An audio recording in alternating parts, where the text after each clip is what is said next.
Հոսանքազրկումները հաճախակյացել են, նաև հովհարային ջրանջատումներ են լինելու։ Ջրային տնտեսության կոմիտեի նախագահն էլ ասաց, որ ջրանջատումներն անխուսափելի են։ Ինչ է լինելու հատկապես մարզաբնակ քաղաքացու վիճակը, եթե Փաշինյանը վերընտրվի։ Առաջ ջրի, առաջ լսի, առաջ հացի։ Վերանը էստա, պես հետև լավ կեղնել երկիրը։ Դե ոնց պիտի ապրի, շատ վատ։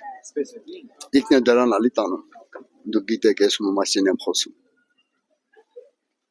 Ազգը ոչնչացնում է։ Ուրիշ ոչ մի բան։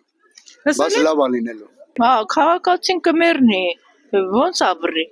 հետ հնարավոր չէ։ Էլ Նիկոլ Փաշինյանին ինչի ընտրենք, ինչի համար ընտրենք, որ այդպես բաներ են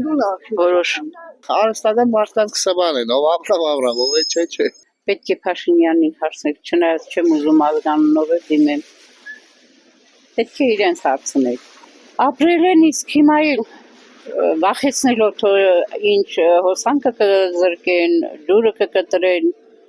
մեր ազգը այնպեսի պատերազմի 90-ականներին տեսած ցուրտումոտ տարիներին, էլի հոսանք չի եղել, ջուր չի եղել, բայց եւ այնպես մենք պայքարել ենք, մենք մեջքին գնող չենք, ծնկաչոք անող չենք, եթե հային տեսնեն ծնկաչոք, ուրեմն աղոթք է անում ինքը, եւ ոչ թե խաղաղություն մուրում։